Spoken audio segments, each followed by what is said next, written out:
आज हम पढ़ेंगे यहाँ पर प्रियम्बल का टॉपिक। जो मोस्ट इम्पॉर्टेंट टॉपिक्स रहेंगे, जो नोट्स रहेंगे, उसके बारे में हम बात करेंगे इस वीडियो में। तो प्रियम्बल में बिना टाइम वेस्ट किए, बिना कुछ भी किए, सीधे मुद्दे पे आते हैं। तो प्रियम्बल बहुत इम्पॉर्टेंट है हमें पढ़ने के लिए पॉलिटिकल साइंस में। इसमें ज़्यादा कुछ खास है नहीं। इसमें मोस्ट इम्पॉर्टेंट थिंग्स है कि हमें ये याद होना चाहिए।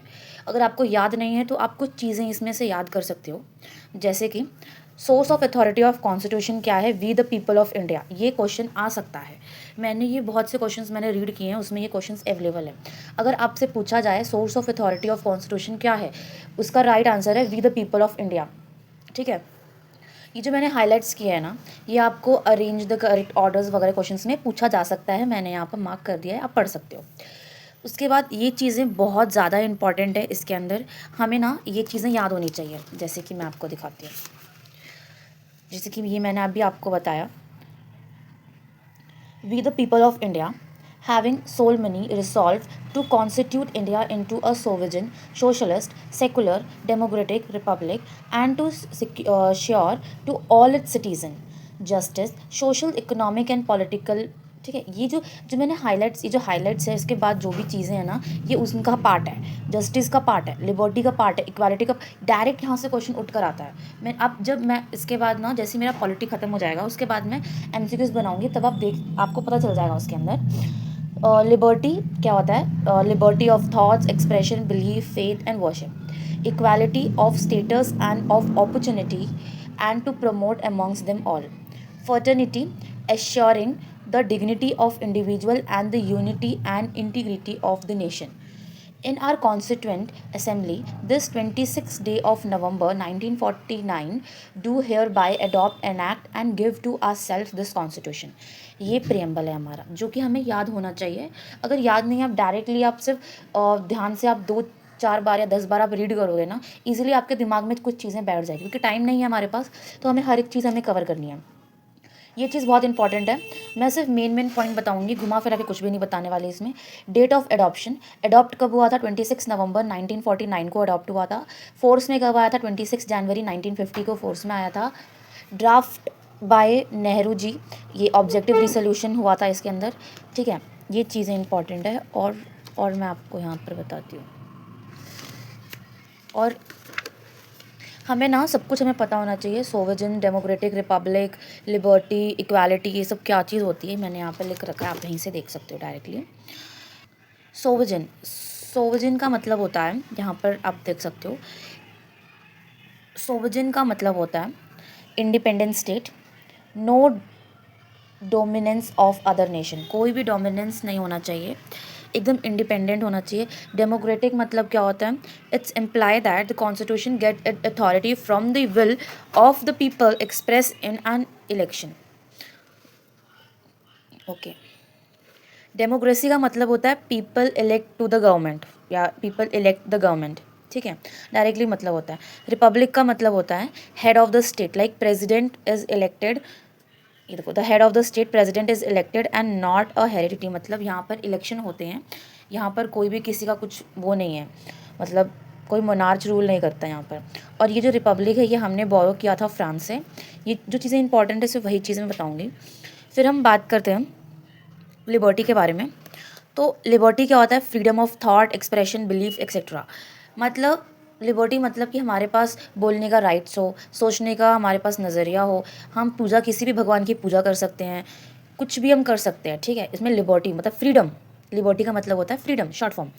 इक्वालिटी मतलब हमारे पास पूरा प्रॉपर स्टेटस हो, अपॉर्चुनिटी हो, कि हम बाहर जा करके हम लोग काम कर सकते हैं, मैन और वुमेन दोनों इक्वल हो, कोई डिस्क्रिमिनेशन फेस ना करना पड़े, उसको हम इक्वालिटी बोलेंगे।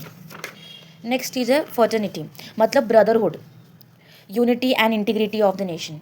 यहाँ पर ब्रदरहुड मीनिंग है, दैट्स इट, इतना डीपली पढ़ने की जरूरत नहीं। ये चीज़ बहुत इंपॉर्टेंट है। ये is preamble a part of constitution? Yes, preamble is a part of constitution. ठीक है, ये चीज़ अच्छे से याद करो, कई बार क्वेश्चन में आ चुका है ये क्वेश्चन। नेक्स्ट है, ये जो केसेस हैं ये बहुत इंपॉर्टेंट है, कई बार पूछा जा सकता है। ये जो केसेस हैं, ब्यूरो बाय यूनियन केस 1960 में हुआ था। इसमें ये बोला गया था कि जो इंडियन कॉन्स्टिट्यूशन है वो पार्ट नहीं है हमारे, मतलब प्रियम्बल जो है इंडियन कॉन्स्टिट्यूशन का पार्ट नहीं है, इस वाले केस में बोला गया था।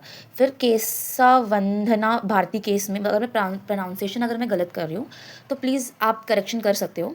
इस केस में बोला गया था कि जो प्रियम्बल है हाँ वो हमारा कॉन्स्टिट्यूशन का पार्ट है।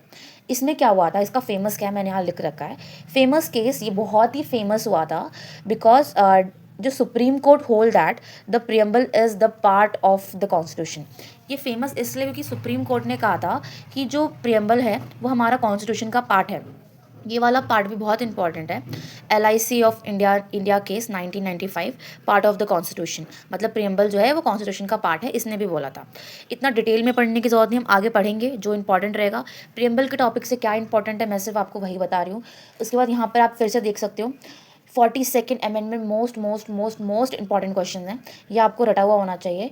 इसमें क्या है कि प्रियम्बल में केशव वंदना भारती केस जो है ये बेसिकली ये कहाँ पर हुआ था, ये स्टेट ऑफ केरला में हुआ था। इसके अंदर टोटल 13 जज बैठे हुए थे और it is integral part of the constitution, ये मतलब कॉन्स्टिट्यूशन का पार्ट है।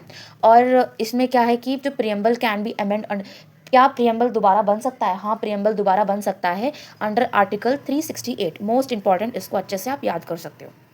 ठीक है, नेक्स्ट पार्ट है 42nd अमेंडमेंट के अंदर जो प्रियम्बल ने कौन से 42nd अमेंडमेंट के अंदर 3 वर्ड जो हैं ऐड किए गए थे, वो है socialist, secular, integrity. Socialist, secular and integrity में मोस्ट इंपॉर्टेंट क्या इसमें क्या पूछा जाता है मैं वो बताती हूँ। एक क्वेश्चन है यहाँ पर, before 42nd amendment how was India describe in preamble. Preamble को कैसे डिस्क्राइब किया जाता था? सोवरेन, डेमोक्रेटिक एंड रिपब्लिक, क्योंकि तब तक सोशलिस्ट, सेकुलर और इंटीग्रिटी ऐड ही नहीं हुआ था। ये 42nd अमेंडमेंट के बाद ऐड हुआ था, मतलब उसके अंदर ऐड हुआ था। 42nd अमेंडमेंट के पहले क्या क्या चीज़ें थी, वो ये सारी चीज़ें थी, तो ये चीज़ आपको याद रखनी पड़ेगी। सोशलिस्ट क्या होता है? सोशलिस्ट मतलब कि economic equality and social justice हो हमारे पास, लाइक हमारे पास हर एक चीज़ का हमारे पास इक्वालिटी हो, हमें कोई डिस्क्रिमिनेशन फेस ना करना पड़े। सेकुलर का मतलब क्या होता है कि equal respect for all religion, like caste हो गया, रेसिज्म हो गया या कलर हो गया, कुछ भी इक्वल रिस्पेक्ट हो, बहुत ज़्यादा इंपॉर्टेंट है फॉर ऑल द रिलीजन, ये इंपॉर्टेंट है। इंटीग्रिटी का इतना क्वेश्चन आता नहीं है, इतना पढ़ने की जरूरत नहीं, ये चीज़ मैंने आपको अभी बताई। Objective resolution most important question है, कई बार पूछा गया है। ये पंडित जवाहरलाल नेहरू जी ने किया था ऑब्जेक्टिव रिसोल्यूशन। ये कुछ चीज़ें हैं यहाँ पर लिख रखी है, ये आपको मैं बताती हूँ। बस इसके अलावा और कोई चीज़ इंपॉर्टेंट है नहीं इसमें, जितना मैंने बताया है उतना इनफ है प्रियम्बल टॉपिक के हिसाब से। उसके बाद हम MCQs पढ़ेंगे, आप चाहे तो मेरे इसके नोट्स भी देख सकते हो। प्रियम्बल का कुछ खास है नहीं, अडॉप्ट कब हुआ था, ड्राफ्ट कब हुआ था, और ये चीज़ यहाँ पर एक और चीज़ है, इंस्पायर्ड बाय USA कॉन्स्टिट्यूशन। ये USA कॉन्स्टिट्यूशन के द्वारा जो है मतलब इंस्पायर हुआ था, उनको USA कॉन्स्टिट्यूशन को देख करके ये यहाँ पर हमने बनाया गया था।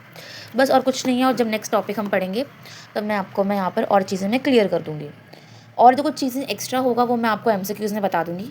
सो टेक केयर, बाय।